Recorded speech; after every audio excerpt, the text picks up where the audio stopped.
Hello students, एक बार फिर से स्वागत है आपका आज की इस क्लास में। बच्चों, जैसा कि आपको पता है, हम प्रश्नावली 3 चल रही थी हमारी कक्षा 10वीं क्लास की, जिसमें कि हमने जो 4 प्रश्न थे वो इससे जो पहली क्लासेज थी उनमें कर लिए थे। यानी ये जो प्रश्नावली थी हमारी, ये नॉर्मली जो प्रश्नावली थी ये हमारी ग्राफीय विधि से जो समीकरण युग्म होते थे उनको हल करने की थी। तो इसके जो 4 प्रश्न थे वो हमने इससे पहली क्लास में कर लिए।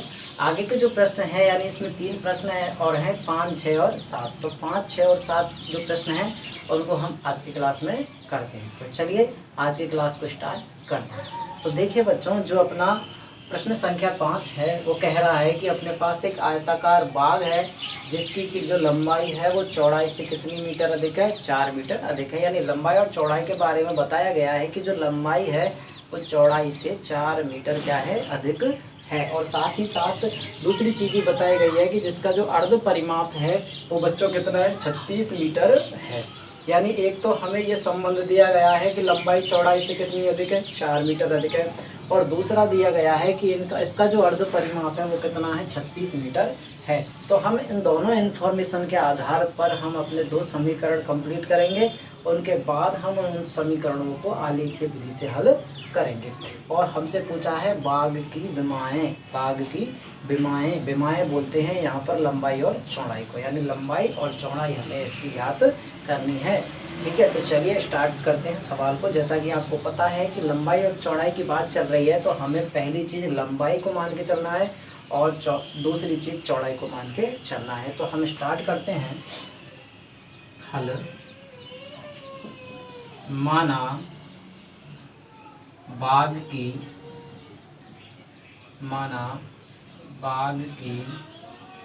लंबाई बराबर कितनी है? x। देखिए इसके साथ इकाई की ज़रूरत पड़ेगी तो हमने इकाई लिखना आवश्यक है। यहाँ पर 36 मीटर में दिया गया है अर्ध परिमाप। तो ऑब्वियसली बात है कि जो लंबाई और चौड़ाई होंगी वो भी किस में होंगी? मीटर में ही होंगी। तो यहाँ पर इसको हम बोल सकते हैं x मीटर, तथा बाग की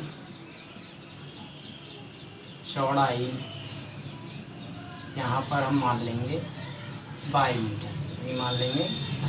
ठीक है, ये हमने लंबाई और चौड़ाई जो है वो एज्यूम कर ली। इसके बाद हम जो इनका जो संबंध है उनके पास चलते हैं।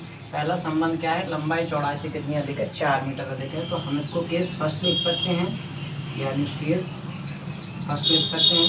केस फर्स्ट में बोल रहा है लंबाई चौड़ाई से 4 मीटर अधिक है। यानी यदि मैं एक साइड में लंबाई रखता हूँ, एक साइड में क्या रखता हूँ? लंबाई रखता हूँ, दूसरे साइड में चौड़ाई रखता हूँ, तो ये बोल रहा है कि जो लंबाई है वो चौड़ाई से 4 अधिक है। यानी ये जो लंबाई है ये चौड़ाई यानी y से कितनी अधिक है? 4 अधिक है। यानी x ऑलरेडी कितना अधिक है? 4 अधिक है। अगर मैं इसको 4 अधिक कर देता हूँ तो ये दोनों क्या हो जाएंगे? बराबर हो जाएंगे। तो यहाँ पर ये आपको समझ में आ गया होगा और यही हमारा होगा समीकरण नंबर। ठीक है, ये तो हो गया केस फर्स्ट। केस फर्स्ट से हमने समीकरण नंबर 1 प्राप्त कर लिया। इसके बाद हम चलते हैं जो अपनी सेकंड इन्फॉर्मेशन है उसके आधार पर हम समीकरण नंबर 2 बनाएंगे। देखिए उसने कहा है कि जो इसका अर्ध परिमाप कितना है? 36 मीटर है। ये जो अर्ध परिमाप है ये किसका है बच्चों? आयताकार जो बाग है उसका अर्ध परिमाप है। यानी जो आयताकार बाग है उसका जो अर्ध परिमाप है वो कितना है? 36 है। यानी आयत का आपने परिमाप का सूत्र तो पढ़ा होगा कि आयत का जो परिमाप होता है वो आपने पढ़ा होगा बच्चों। आयत का जो परिमाप होता है वो होता है 2 कोष्ठक लंबाई प्लस चौड़ाई होता है, आपको ये मालूम होगा। लेकिन यहाँ पर ये परिमाप की बात नहीं कर रहा है, यहाँ पर ये अर्ध परिमाप की बात कर रहा है। तो अर्ध परिमाप क्या होता है? परिमाप का आधा, परिमाप का आधा। तो यानी हम इसका भी आधा कर देंगे तो इसका क्या मिल जाएगा हमें? अर्ध परिमाप। ये परिमाप है, ये क्या है? परिमाप है। अर्ध परिमाप चाहिए तो इसका आधा करना पड़ेगा। इसका क्या मिल जाएगा हमें? अर्ध परिमाप। तो आधा करने के लिए आपको मालूम है हम 2 से डिवाइड करते हैं, ये हो गया इसका आधा। तो 2 से 2 कट जाएगा और कितना बचेगा? लंबाई प्लस चौड़ाई। तो आपको यहाँ फाइनल ये चीज़ याद रखनी है कि जो आयताकार जो बगीचा है, कोई भी आयत है, उसका जो परिमाप होता है वो होता है 2 कोष्ठक लंबाई प्लस चौड़ाई। और जो अर्ध परिमाप का जो फॉर्मूला होता है वो होता है लंबाई प्लस चौड़ाई। यानी ठीक है, यानी हमें सेकंड इन्फॉर्मेशन दी गई है कि जो अर्ध परिमाप है वो कितना है? 36 है। यानी इस सेकंड में हमको बोला है कि जो बाग है उसका अर्ध परिमाप कितना है अपना 36 मीटर है, 36 मीटर है। अर्ध परिमाप हम फॉर्मूला लिख देंगे। अभी मैंने आपको अर्ध परिमाप का फॉर्मूला समझाया है। क्या होता है? लंबाई प्लस चौड़ाई, ये होता है आयत के अर्ध परिमाप का फॉर्मूला। और जो कि उधर कितना है अपना 36 है। आप देखेंगे कि हमने लंबाई को x एज्यूम किया है और चौड़ाई को y। तो यहाँ पर लंबाई के प्लेस पर हम x, चौड़ाई की जगह पर y बराबर में होता है 36। ये हो गया हमारा इक्वेशन नंबर 7। ठीक है, अब हम यहाँ से ये जो प्रश्न है इसको हमें हल करना है। ठीक है, यहाँ से हल करने की इसकी 3 विधियाँ हैं हमारे सिलेबस में। एक प्रतिस्थापन विधि है, एक विलोपन विधि है और एक है ग्राफ विधि। चूँकि जो अपनी 3.1 है वो नॉर्मली जो प्रश्नावली है वो उसमें हमें ग्राफीय विधि का अध्ययन करना है, तो हम इस प्रश्न को भी ग्राफीय विधि से ही हल करेंगे। जैसे ही हम 3.2 में जाएंगे उसमें हम प्रतिस्थापन विधि का अध्ययन करेंगे, उसके बाद 3.3 में हम विलोपन विधि पढ़ेंगे। तो इसमें हम केवल ग्राफीय विधि से सवालों को करते हैं। ठीक है, तो चलिए ग्राफ विधि को आपको मालूम होगा, हमें जो भी कोई समीकरण होते हैं उनको लेना पड़ता है। हमें देखो समीकरण 1, समीकरण 2 चलते हैं। समीकरण 1 को लेते हैं, तो लिखेंगे हम समीकरण 1 से। समीकरण 1 क्या है अपने पास? x बराबर y प्लस 4, x बराबर y प्लस 4। यहाँ से हमें एक बॉक्स बनाना होगा, आपको मालूम होगा बॉक्स बनाना पड़ता है। ये हो गया हमारा x, ये हो गया हमारा y। ठीक है, यहाँ पर आप y की वैल्यू पुटअप करेंगे और x की वैल्यू निकलती जाएगी। फॉर एग्जांपल अगर यहाँ y की जगह आप 0 मानते हैं, क्या मानते हैं? 0, तो आप देखेंगे अगर आप y की जगह 0 मानते हैं तो x का मान कितना आ जाएगा? 4 प्लस 0, 4 प्लस 0 यानी 4। अगर आप y की जगह पर 1 मानते हो तो यहाँ पर हो जाएगा 4 प्लस 1, यानी y की जगह जब आप 1 मानते हो तो 4 प्लस 1 यानी हो जाएगा 5। और जब आप y की जगह पर 2 मानते हो तो 4 प्लस 2 यानी जब 2 मानते हो 4 प्लस 2 यानी 6 हो जाएगा। तो ये तो हमारा समीकरण 1 था, जिससे हमने पहला बॉक्स बना लिया। अब समीकरण 2 लेंगे, उससे हम दूसरा बॉक्स बनाएंगे। यहाँ लिखेंगे समीकरण 2 से। समीकरण 2 है अपने पास x प्लस वाई बराबर 36। ठीक है, तो देखिए यहाँ पर भी हम डायरेक्ट वैल्यू रख सकते हैं, y का मान रख देंगे, फिर पक्षांतर। इससे अच्छा मैंने आपको एक सिंपल वे में तरीका बताया है कि आपको एक चर इधर रखना है, बाकी सारी चीज़ें उधर भेजनी है। तो आप इधर x रख सकते हो या y। x रख लिया मान के चलो, तो उधर क्या है 36 और प्लस का y उधर गया तो माइनस का y। अब यहाँ पर सिंपल तरीके से आप y के मान रखते चलेंगे तो x का मान निकलता चलेगा। ठीक है ना, तो जैसे y का मान अगर आपने यहाँ पर एक बॉक्स बना लेते हैं हम। ठीक है,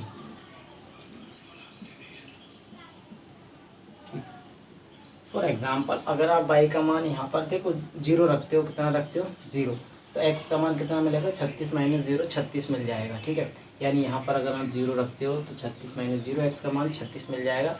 लेकिन 36 को ग्राफ में जमाने में हमें थोड़ी दिक्कत आएगी, क्यों ना ऐसे मान लें जिससे कि हमारा जो ग्राफ है, जो हम संख्याएँ लिखते हैं वो ज़्यादा लंबी ना खींचें। तो हम कुछ ऐसा लेते हैं जो एवरेज हो जाए, यानी अपन 10, 12, 15 के समथिंग कुछ भी ले सकते हो। जैसे हमने y की जगह पर मान लिए लिया 15 एज्यूम किया, कितना किया? 15। y की जगह पर अगर हमने 15 लिया तो अपन का x का मान कितना आ जाएगा? जैसे यहाँ पर हमने 15 लिया तो x का मान कितना आ जाएगा बच्चों के? 36 माइनस 15। और 36 में से अगर आप 15 घटाते हो तो आपके पास कितना बचा है बच्चों? 21 बचता है। कितना बचता है? 21। ठीक है, अगर आप y की जगह पर 16 यानी 16 लेते हो तो आपके पास कितना बचेगा? x का मान 36 माइनस 16 जो कि कितना आ जाएगा? 20। अगर आप y की जगह पर 17 लेते हो तो x का मान कितना बच जाएगा आपके पास? 36 माइनस 17 यानी कि 19। तो ये थे बच्चों हमारे दोनों समीकरणों के द्वारा बने हुए 2 बॉक्स, और इन बॉक्सों को अब हमें कार्य तल पर यानी x और y जो निर्देशांक होंगे उनके आधार पर ग्राफ में दर्शाना है। चलिए अपन सबसे पहले x अक्ष और y अक्ष ड्रॉ कर लेते हैं। तो ये हमने x अक्ष और y अक्ष ड्रॉ कर लिया। चलिए जो बिंदु हैं उनको पुटअप करते हैं, लेकिन आपको ये समझना होगा कि यहाँ पर जो हमने डिफरेंस लिया है वो 2 2 का लिया है। ठीक है ना। आप यहाँ पर कुछ भी डिफरेंस ले सकते हो, आप यहाँ पर 4 4 का भी ले सकते हो, 2 2 का भी ले सकते हो, 1 1 का भी ले सकते हो। 1 1 का मैंने इसलिए नहीं लिया था क्योंकि अगर 1 1 डिफरेंस लेता तो मुझे 21 तक संख्या लिखनी पड़ती और फिर ये थोड़ा लंबा खिंचता, आपको ग्राफ में भी दिक्कत आ सकती थी। ऐसे जब बड़ी संख्याएँ होती हैं तो आपको वहाँ पर जो पैमाना होता है वो आपको कुछ बड़ा मानना पड़ता है। यहाँ पर मैंने जो पैमाना है वो 2 इकाई मान लिया है, यानी एक बड़ा खाना जो होता है वो हमने 2 इकाई के बराबर मान लिया है। तो चलिए ऊपर भी और ठीक है ना, एक्स अक्ष और वाई अक्ष दोनों पर हमने जो एक बड़ा खाना था हमारा वो हमने क्या मान लिया, 2 इकाई मान लिया। आप कुछ भी ले सकते हो, या हम एज्यूम कर सकते हैं, इसमें कोई दिक्कत नहीं। चलिए बिंदुओं को पुटअप करते हैं। एक्स क्योंकि मेरे माइनस वाले मैंने यहाँ पर नहीं लिखे हैं, क्योंकि देखो आप एक्स यहाँ पर भी इस बॉक्स में और इस बॉक्स में माइनस का अंक है ही नहीं है, माइनस की संख्या है ही नहीं है।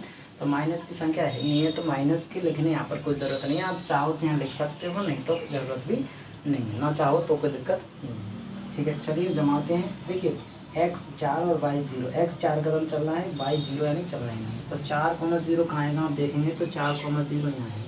तो इस वाले बिंदु को हम लिख सकते हैं 4,0, ये वाला बिंदु है ना 4।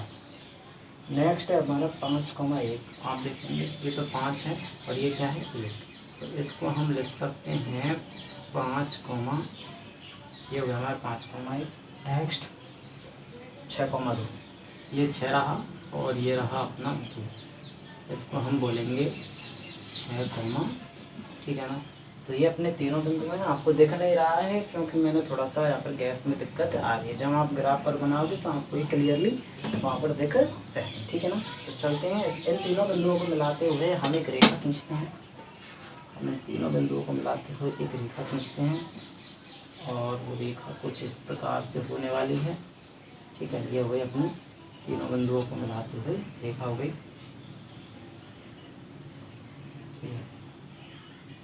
अब देखिए आगे, अब इसको जमाते हैं। x 21 और y 15।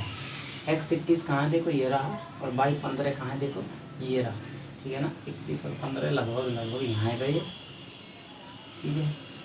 ये यहाँ आएगा 21,15, ठीक है।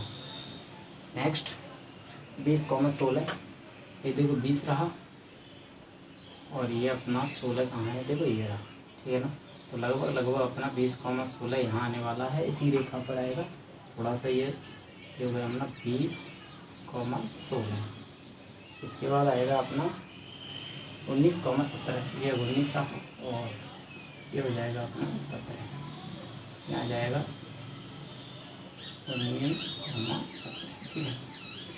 तो यहाँ से इन तीनों बिंदुओं को मिलाते हुए हम एक रेखा फिर से खींचेंगे,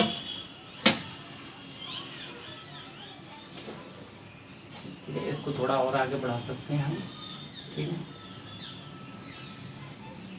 ठीक है, आप देखेंगे कि जो प्रतिच्छेद बिंदु है वो क्या है 20,16 है। तो 20,16 पर हम नोटिस करेंगे पहला मान x का होता है, दूसरा मान किसका होता है y का। और मैंने बताया था कि जो प्रतिच्छेद बिंदु होता है वही इस प्रश्न का क्या होता है आंसर होता है नॉर्मली हमारा। तो यहाँ पर x का मान कितना है 20 है और y का मान कितना है 16 है। और x हमने क्या एज्यूम किया था लंबाई, और y हमने क्या एज्यूम किया था चौड़ाई। यानी जो आयताकार भाग है उसकी लंबाई तो 20 मीटर है, चौड़ाई कितनी है 16 मीटर थी। तो ये थे हमारे जो दोनों विमाएँ थी हमने ज्ञात कर ली। तो ये था इस प्रश्न का आंसर, ठीक है ना। उम्मीद करते हैं समझ में आया होगा। चलते हैं नेक्स्ट प्रश्न पर। तो अब है बच्चों अपना 6वां प्रश्न। एक रैखिक समीकरण युग्म दिया गया है हमें 2x + 3y - 8 = 0, और हमें क्या करना है इस रैखिक समीकरण जो है ये इसका जो दूसरा समीकरण युग्म है यानी वो ज्ञात करना है। यानी हमने आपको बताया था कि इस प्रश्नावली में हमें 2 समीकरणों के युग्म मिलेंगे। तो इसमें क्या किया है उसने एक समीकरण दिया है और हमसे दूसरा समीकरण वो निकलवा रहा है। यानी आप बताइए कि दूसरा समीकरण क्या हो सकता है। उस दूसरे समीकरण को ज्ञात करने के लिए इसने हमारे सामने कुछ कंडीशंस दी गई हैं, उनके माध्यम से हम निकाल लेंगे। तो देखिए पहली कंडीशन है कि जब रेखाएं प्रतिच्छेद करती हैं तो उस स्थिति में ये जो समीकरण होगा इसका जो दूसरा समीकरण होगा वो किस प्रकार का होगा। तो आपको मालूम होगा कि जब रेखाएं प्रतिच्छेद करती हैं तो आपको मालूम होगा, यहाँ लिख सकते हैं हम, जब रेखाएं प्रतिच्छेदी हों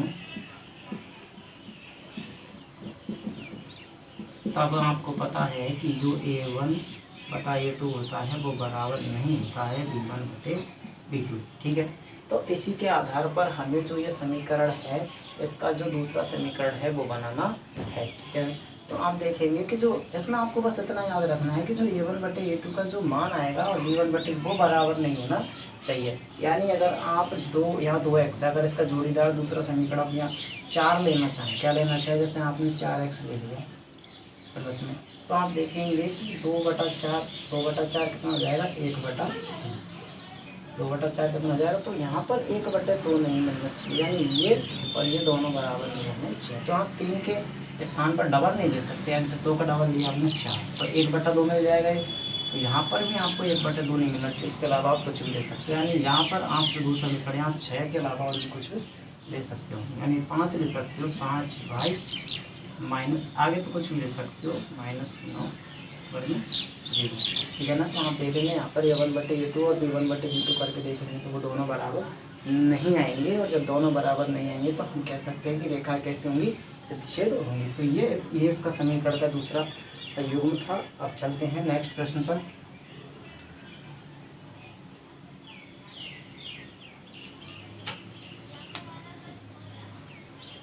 अब जो नेक्स्ट प्रश्न है वो है समांतर रेखाएं हो, यानी समांतर रेखा होती हैं तो आप जानते हैं कि जो अपना जो कंडीशन होती है वो क्या होती है कि जो A1 बटे A2 होता है वो बराबर होता है B1 बटे B2, और ये बराबर होता है C1 बटे C2। यानी दोनों ही इस स्थिति में अपन क्या करेंगे, देखो इसमें हाँ समांतर वाली कंडीशन में यहाँ पर ये बराबर नहीं होता है, यानी A1 बटे A2 और B1 बटे B2 तो बराबर होते हैं, लेकिन C1 बटे C2 बराबर नहीं होता है। तो आप देखेंगे कि आपको इसका जो युग्म है वो इस प्रकार से लेना है कि जो A1 बटे A2 और इसका जो अनुपात है ये दोनों बराबर आ जाएं, लेकिन ये बराबर नहीं है। जैसे 2 का दुगना आपने ले लिया, मान 2 का तिगना ले लिया, चलो 2 तिया 6, आपने 6x ले लिया, क्या ले लिया 6x प्लस, तो यहाँ पर भी आपको इसका तिगना ही लेना है, यानी 3×9 यहाँ पर ये -8 है, तो ये इनका अनुपात बराबर नहीं होना चाहिए। ठीक है ना, यानी यहाँ पर आप इसका तिगुना नहीं ले सकते, बाकी और कुछ ले सकते हो, यानी आप ले सकते हैं यहाँ पर 9 ले सकते हो, और बराबर में कितना हो जाएगा। तो आप देखेंगे अगर आप इनका A1 बटे A2, B1 बटे B2 और C1 बटे C2 करेंगे तो आपको यही कंडीशन प्राप्त होगी, जो कि किसकी समांतर रेखा में। तो ये इसका समीकरण हो गया। ठीक है, यहाँ पर आप ये वाला समीकरण इसका हो गया, ये वाला समीकरण इसका हो गया। संपाती वाली कंडीशन में अगर चलते हैं तो आपको पता है कि जब रेखाएँ संपाती होती हैं तो A1 बटे A2 बराबर होता है B1 बटे B2 और बराबर होता है C1 बटे C2, यानी तीनों ही का मान बराबर होता है। तो आप कुछ इस प्रकार का समीकरण लीजिए कि इनका अनुपात आपस में, जैसे आपने लिया 2 का डबल लिया आपने 4x, ठीक है, प्लस, तो यहाँ पर भी आपको डबल लेना पड़ेगा, 3 का डबल लेंगे 6y, माइनस यहाँ पर भी आपको डबल लेना पड़ेगा 16 और बराबर में C। आप अगर A1 बटे A2, B1 बटे B2, C1 बटे C2 करेंगे तो आपको तीनों का अनुपात क्या मिलेगा, बराबर मिलेगा, जिससे कि हम कह सकते हैं कि ये कंडीशन जो है वो रेखा संपाती होने की है। तो ये समीकरण है ये आपस में किस प्रकार की रेखाएं बनाएंगे, संपाती युग्म बनाएंगे। ठीक है ना, ये था अपना दूसरा प्रश्न, बहुत ही सिंपल था। आपके कुछ और भी मान आ सकते हैं, बहुत सारे डिफरेंट इनके जो समीकरण हो सकते हैं, लेकिन आपको करना इसी तरह से है। ठीक है ना, आप कुछ भी ले सकते हो, लेकिन आपको ये अनुपात ध्यान रखने हैं। तो चलिए इसका जो अंतिम प्रश्न है 7वां वो प्रश्न करते हैं। ठीक है, अब बच्चों अपना 7वां प्रश्न जो कि इस प्रश्नावली का 3.1 का लास्ट प्रश्न होने वाला है। इसमें अपने लिए 2 समीकरण युग्म दिए गए हैं, x माइनस वाई प्लस 1 बराबर 0 और 3x प्लस 2y माइनस 12 बराबर 0। इनके द्वारा हमसे क्या कह रहा है, ये इनके द्वारा हमसे कह रहा है कि आपको एक ग्राफ बनाना है, यानी इनको आलेख के बीच हल करना है। आप जब ग्राफ बनाएंगे तो आप से ये बोल रहा है कि आपका जो ग्राफ बनेगा क्या उसमें एक त्रिभुज बनेगा। ठीक है ना, आप देखेंगे कि अगर आप सही करेंगे तो वहाँ पर आपको एक त्रिभुज प्राप्त होगा। फिर बोल रहा है कि जो त्रिभुज होगा उसके आपको क्या करने हैं, जो निर्देशांक हैं त्रिभुज के, यानी तीनों जो शीर्ष होते हैं उनके निर्देशांक बताने हैं, और उसके अलावा जो त्रिभुज है उसको आपको छायांकित भी करना है। ठीक है ना, तो चलिए करते हैं, धीरे धीरे आपको समझ में आ जाएगा कि ये कहना क्या चाहता है, करना क्या है। ठीक है, तो दोनों समीकरणों को अपन समीकरण 1 इसको दे देते हैं और इसको दे देते हैं समीकरण नंबर 2। तो समीकरण 1 को पुटअप कर लेते हैं, यहाँ पर लिखेंगे समीकरण 1 से। समीकरण 1 है अपने पास x माइनस वाई प्लस 1 बराबर में c। यहाँ पर हमने आपको बताया था कि एक चर तक रखना है, बाकी सारी चीज़ें उधर भेजनी है। हम इधर x रखते हैं, उधर माइनस वाई अगर उधर जाएगा तो प्लस का वाई, और एक प्लस 1 उधर जाएगा तो माइनस का। ठीक है, यहाँ पर आप बॉक्स बना सकते हो डायरेक्टली। ठीक है, एक्स और तो देखो बच्चों, आप बाई की जगह पर आप कुछ भी रख, जैसे बाई की जगह आपने 0 पुटअप किया, क्या रखा 0, तो 0 में से 1 गया तो माइनस का 1 बचेगा। अगर आपने बाई की जगह 1 रखा, कितना रखा 1, तो 1 में से 1 गया तो कितना बचा 0 रखा। अगर आपने बाई की जगह 2 रखा, 2 में से 1 गया तो कितना बचा, 2 में से 1 गया तो ये था अपना पहला समीकरण का बॉक्स, सिंपल था। अब दूसरा समीकरण को करते हैं अपन, यारी वाली समीकरण 2 से। समीकरण 2 है अपने पास 3x प्लस 2y माइनस 12 बराबर में 0। ठीक है, तो हमने तो यहाँ पर आप एक चर को इधर रखेंगे, यानी x को ही रख लेते हैं। चलो 3x इधर रहेगा, बराबर में आप देखिए प्लस का 2y जो उधर माइनस का हो जाएगा, और माइनस का 12 उधर प्लस का, तो माइनस 12 उधर प्लस का 12 हो गया, और प्लस का 2y उधर माइनस का 2y हो गया।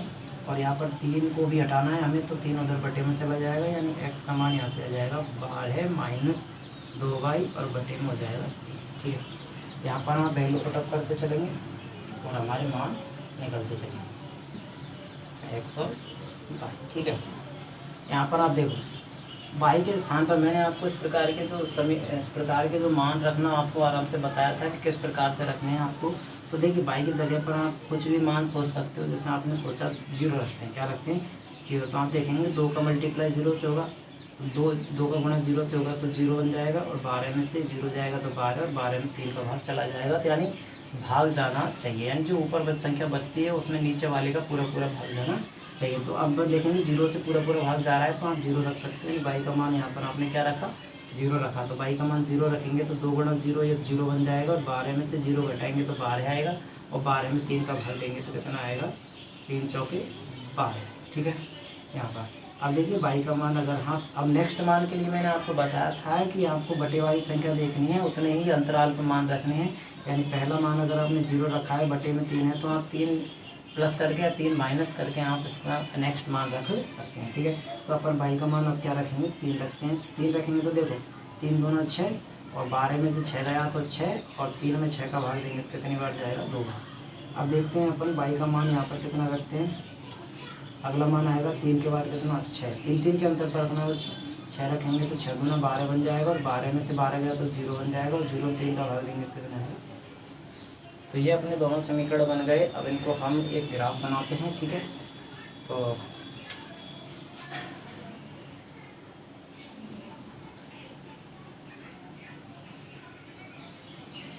ये हो गया अपना पर 1 2 3 4 5 6 7 8 यहाँ पर 1 2 4 5 6 7 8 9 1 2 3 4 5 6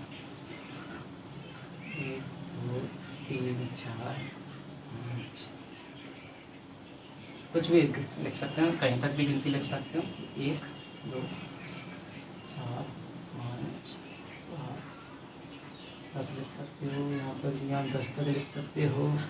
यहाँ पर आप -1 -2 3 4 -5 -6 7 -8 -9 और -10 इधर भी आप लिख सकते हो। -1 -2 -3 -4 -5 6 -7 -8 -9 -10। ठीक है, अब बिंदुओं को दर्शाते हैं अपन। ये होगा अपना x, ये होता है अपना x डैश, y, और ये होता है अपना y डैश। ठीक है, देखिए x का मान -1 और y का मान 0। x -1 कहाँ है, x -1 रहा, y 0, यानी y चलाना ही नहीं, तो ये हो गया -1, 0। ठीक है, इसके बाद x 0 y 1, x 0 कहाँ पर है और y 1 कहाँ पर है, यहाँ पर है। ठीक है ना। नेक्स्ट जो है x 1 और y 2, x 1 कहाँ है, ये रहा, और y 2 कहाँ है, ये रहा। ठीक है ना, ये तीनों बिंदु हो गए हमारे। इनको मिलाते हुए हम एक रेखा खींचते हैं, ये हमारी सीधी रेखा। इसके बाद इन बिंदुओं को बनाते हैं x 4 y 0, x 4 ये रहा, y 0 यहीं पर आएगी। इसके बाद x 2 y 3, x 2 और y 3 कहाँ पर, ये रहा। ठीक है ना। इसके बाद अपना x0 y 6, x0 और y 6 यहाँ पर ये रहा, ठीक है ना। यानी इन तीनों बिंदुओं को मिलाते हुए भी हम एक सीधी रेखा ड्रॉ करेंगे,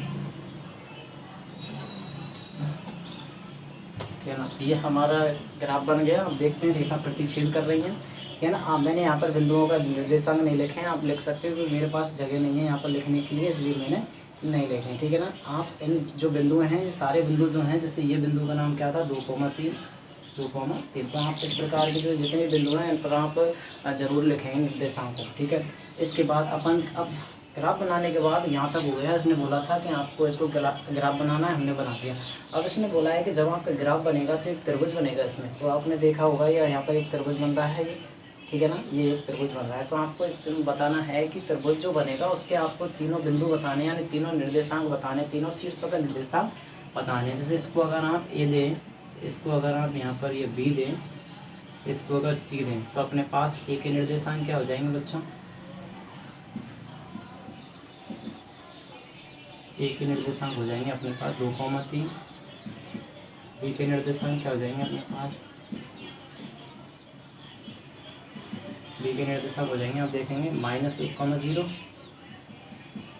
और सी के निर्देशांक क्या हो जाएंगे अपन, सी के निर्देशांक, सी यहाँ है 4,0।